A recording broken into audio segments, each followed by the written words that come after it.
Assalamualaikum warahmatullahi wabarakatuh. Senang sekali bisa berjumpa kembali dengan Bapak Ibu guru hebat melalui channel kami Cikgu FM. Baik Bapak Ibu, sebelum kami melanjutkan video kali ini, Bapak Ibu bisa mendukung channel kami dengan cara like, komen, share, dan subscribe agar Bapak Ibu tidak tertinggal notifikasi ketika kami mengupload video-video terbaru. Nah, baik Bapak Ibu, untuk di video kali ini kita masih membahas terkait LMS sertifikasi pendidik bagi guru tertentu ya. Tentunya terkait tugas-tugasnya begitu.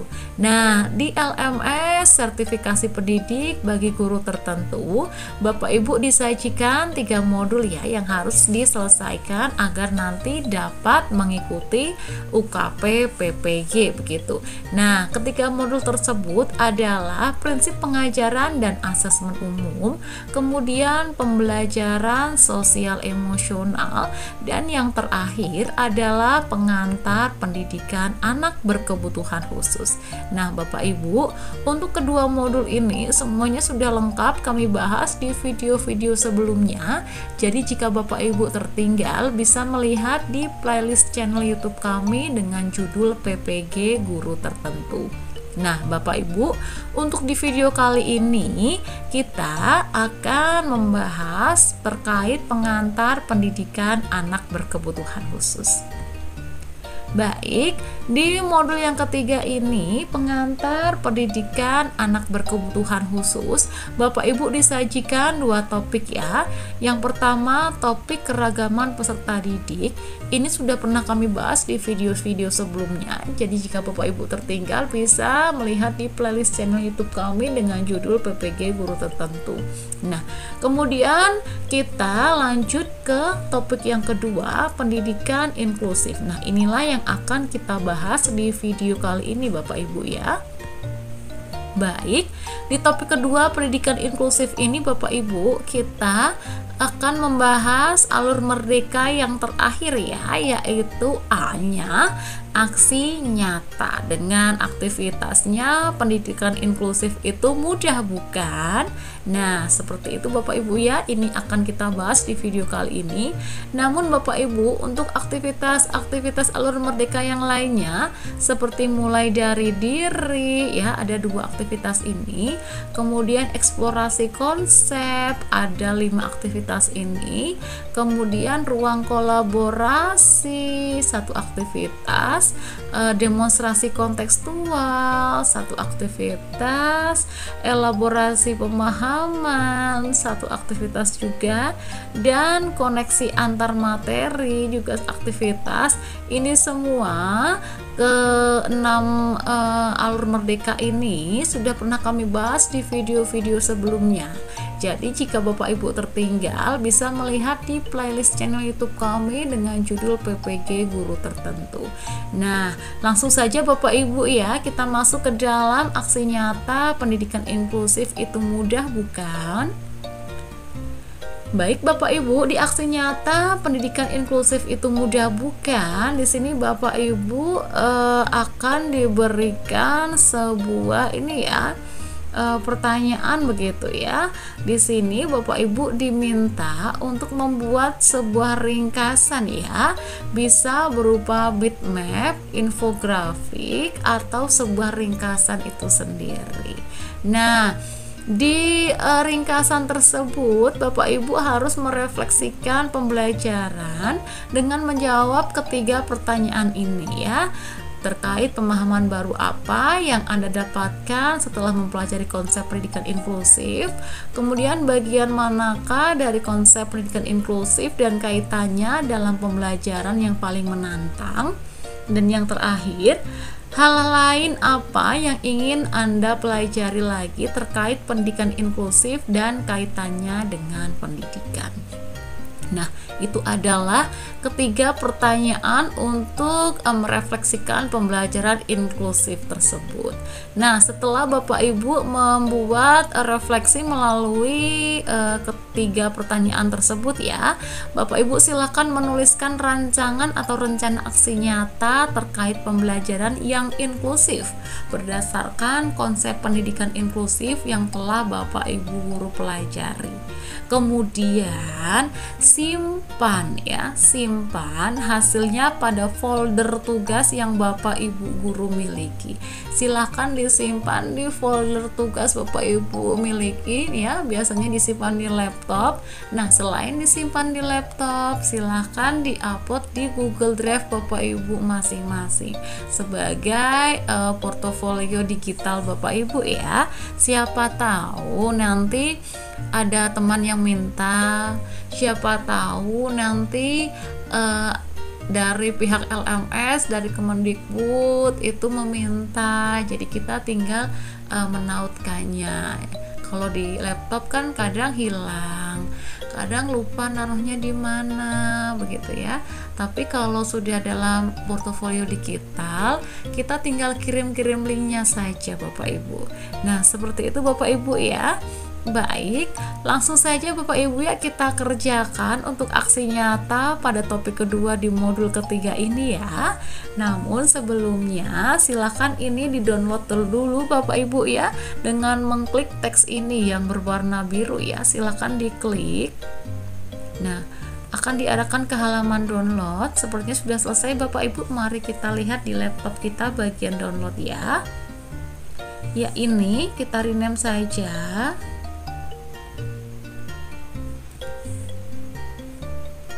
Baik Bapak Ibu, ini dihapus saja. Nah, ini ya sudah selesai. Mari kita lihat. Baik, ini sama persis seperti di LMS Bapak Ibu ya. Dan silahkan ini di-convert ke Word terlebih dahulu agar nanti kita bisa mengerjakan di lampiran tersebut begitu. Nah, kita pilih salah satu Bapak Ibu ya, aplikasi online yang disediakan oleh Google begitu ya.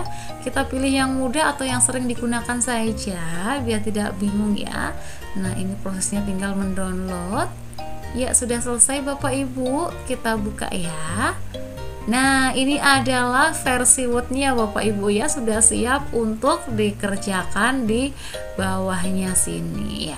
Nah, langsung saja kita menuju ke referensi terkait aktivitas aksi nyata. Pendidikan inklusif itu mudah bukan?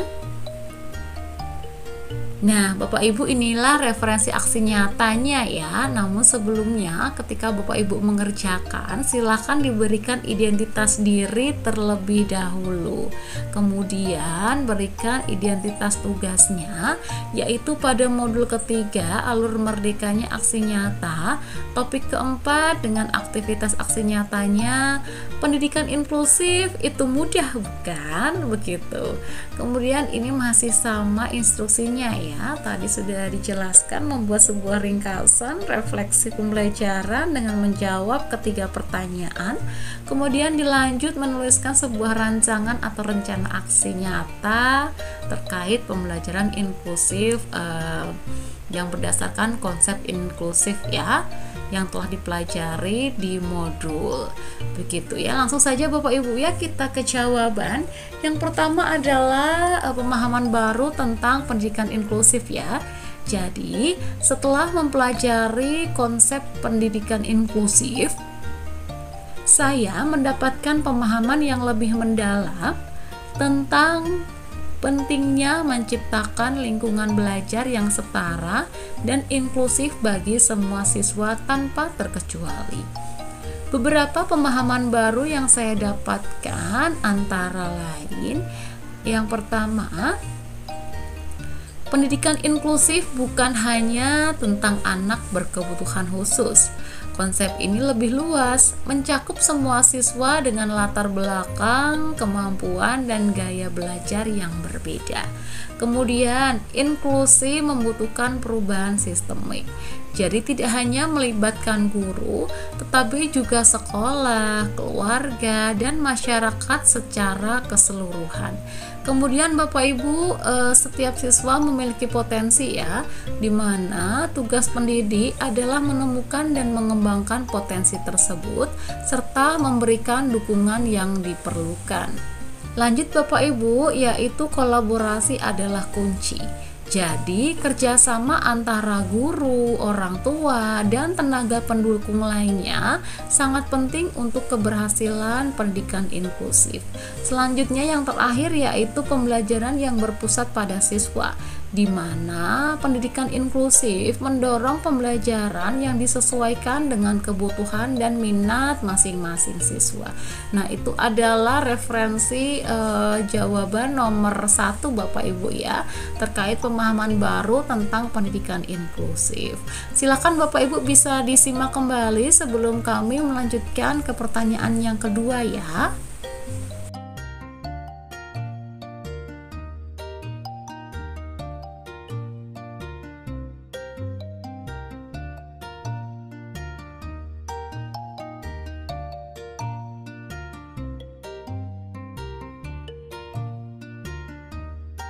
Baik Bapak Ibu, kita lanjut ke pertanyaan yang kedua ya, yaitu tantangan dalam penerapan pendidikan inklusif. Nah, salah satu tantangan terbesar dalam menerapkan pendidikan inklusif adalah mengubah paradigma tentang pendidikan. Nah, banyak guru dan sekolah yang masih terbiasa dengan pendekatan tradisional yang lebih homogen. Selain itu, tantangan yang lain yang sering muncul ditemui adalah yang pertama, kurangnya sumber daya, termasuk tenaga pengajar yang terlatih, fasilitas yang memadai, dan bahan ajar yang beragam. Kemudian Bapak Ibu, kurangnya dukungan dari orang tua ya. Di mana di sini ada beberapa orang tua mungkin ragu atau khawatir dengan pendidikan inklusif. Selanjutnya adalah kurangnya koordinasi antar stakeholder. Jadi terkadang terjadi miskonsepsi atau perbedaan persepsi antara guru, orang tua, dan pihak sekolah. Begitu Bapak Ibu ya. Dan yang terakhir adalah adaptasi kurikulum, di mana kita menyesuaikan kurikulum agar sesuai dengan kebutuhan semua siswa bisa menjadi sebuah tantangan tersendiri. Begitu Bapak Ibu ya, untuk referensi jawaban nomor 2. Lanjut referensi jawaban nomor 3 terkait hal yang ingin dipelajari lebih lanjut. Nah, ada beberapa hal yang ingin saya pelajari lebih lanjut terkait pendidikan inklusif. Antara lain, 1. Strategi pembelajaran yang efektif. Nah, ini adalah bagaimana mengembangkan strategi pembelajaran yang dapat mengakomodasi berbagai gaya belajar dan kebutuhan siswa. Kemudian penggunaan teknologi dalam pendidikan inklusif. Nah, bagaimana teknologi dapat membantu mengatasi tantangan dalam pembelajaran inklusif. Lanjut, ada peran orang tua dalam mendukung pendidikan inklusif ya. Di sini bagaimana kita sebagai seorang guru melibatkan orang tua secara aktif dalam proses pembelajaran. Lanjut, untuk evaluasi pembelajaran yang inklusif, kami ingin mengetahui bagaimana mengevaluasi keberhasilan dari pembelajaran bagi semua siswa. Dan yang terakhir adalah pengembangan profesional berkelanjutan. Di sini bagaimana kita terus meningkatkan kompetensi dan menerapkan pendidikan inklusif di sekolah kita, begitu. Nah, lanjut Bapak Ibu adalah membuat rencana atau rancangan aksi nyata ya. Di sini kami memberikan contoh terkait aksi nyata pada pembelajaran inklusif di kelas 5. Nah, yang pertama, tujuan ya. Di sini menciptakan kelas yang inklusif di mana semua siswa merasa diterima, dihargai, dan memiliki kesempatan yang sama untuk belajar. Tujuan yang kedua, meningkatkan pemahaman siswa tentang keberagaman dan pentingnya saling menghargai. tujuan yang ketiga, mengembangkan keterampilan sosial emosional siswa, dan yang terakhir, meningkatkan prestasi belajar semua siswa. Mari kita bedah satu persatu ya Bapak Ibu ya, terkait yang pertama, pemetaan kebutuhan siswa. Di sini bisa melakukan observasi atau wawancara dengan siswa untuk mengidentifikasi kebutuhan belajar, minat, dan gaya belajar masing-masing. Kemudian bisa melibatkan orang tua dalam proses pemetaan ini untuk mendapatkan informasi yang lebih komprehensif. Lanjut adalah indikasi siswa yang membutuhkan dukungan tambahan dan jenis dukungan apa yang diperlukan. Jadi ketika kita mendapati ada siswa yang perlu dukungan ya secara lebih begitu ya, silakan mencarikan jenis dukungan yang sesuai dengan anak tersebut.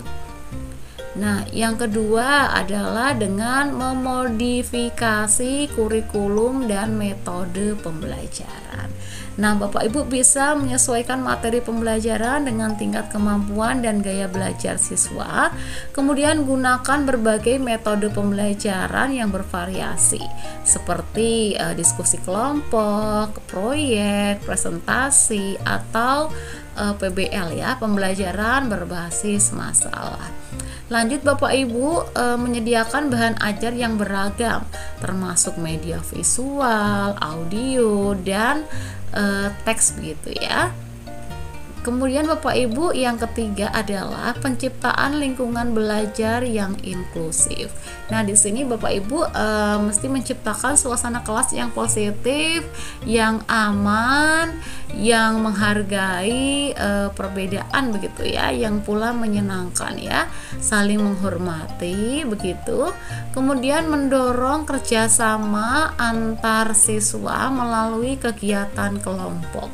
Pastikan anak-anak ketika berkegiatan kelompok semuanya mendapatkan tugas Bapak Ibu ya, begitu.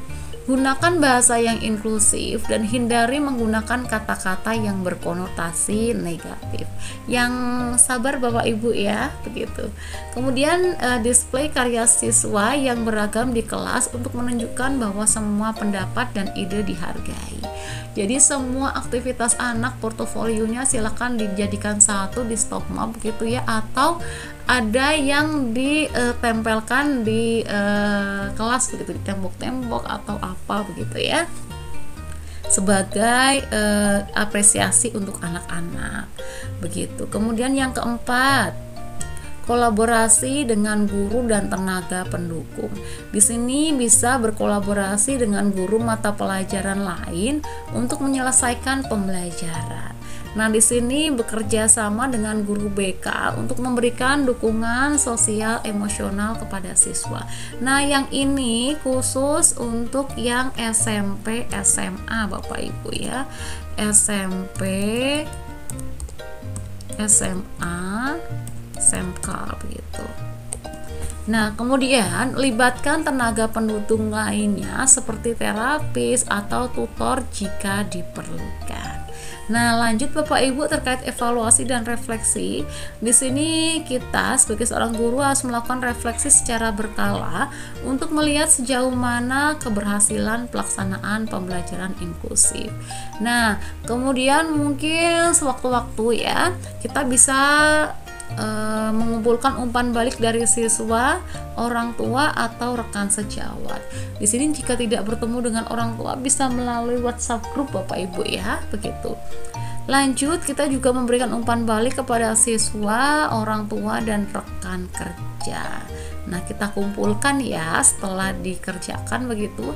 Nah, yang terakhir, lakukan refleksi untuk memperbaiki dan mengembangkan program pembelajaran. Nah, itu adalah referensi ketiga jawaban dari ketiga pertanyaan tersebut ya. Nah, kami pun memberikan contoh kegiatan pembelajaran inklusif. Misalkan bisa menggunakan proyek kelompok dengan membagi siswa menjadi kelompok yang heterogen berdasarkan kemampuan dan minat untuk mengerjakan proyek bersama. Kemudian bisa menggunakan kegiatan pembelajaran inklusif dengan kooperatif ya, menggunakan metode pembelajaran yang mendorong siswa untuk saling membantu dan belajar bersama.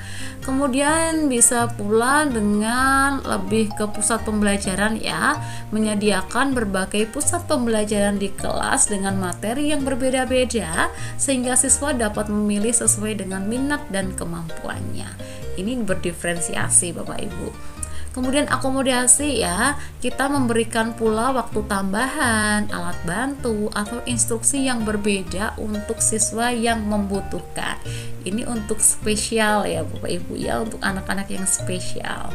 Kemudian contoh indikator keberhasilannya ya, meningkatnya partisipasi siswa dalam pembelajaran, meningkatnya rasa percaya diri siswa, terbentuknya hubungan yang positif antar siswa, meningkatnya prestasi belajar semua siswa, dan terciptanya lingkungan kelas yang inklusif dan menyenangkan.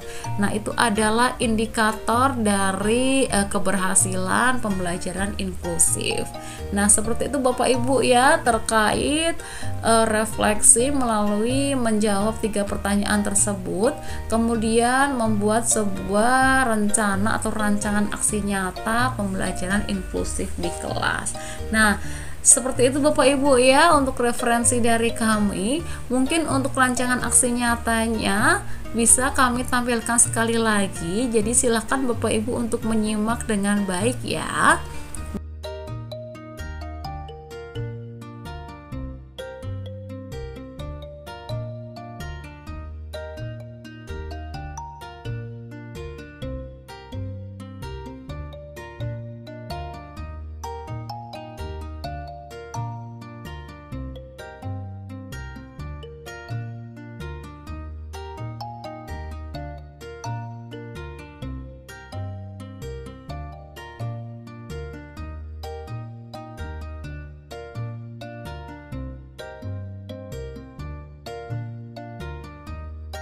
Baik Bapak Ibu, itulah referensi dari channel YouTube kami ya. Semoga bisa membantu Bapak Ibu dalam pengerjaan tugas-tugas pada LMS. Namun sebelum kami menutup video kali ini, silakan Bapak Ibu bisa mendukung channel kami sebagai apresiasi untuk kami dengan cara like, komen, share, dan subscribe agar Bapak Ibu tidak tertinggal notifikasi ketika kami mengupload video-video terbaru. Baik Bapak Ibu, cukup sekian untuk video kali ini ya. Kita akan berjumpa kembali di video-video selanjutnya. Baik Bapak Ibu, kami tutup video kali ini dengan wassalamualaikum warahmatullahi wabarakatuh. Tetap semangat Bapak Ibu, jaga kesehatan, langkah kita kurang sebentar lagi. Jadi jaga baik-baik kesehatan kita, persiapkan diri juga untuk UP dan UKIN. Terima kasih Bapak Ibu. Sampai berjumpa kembali.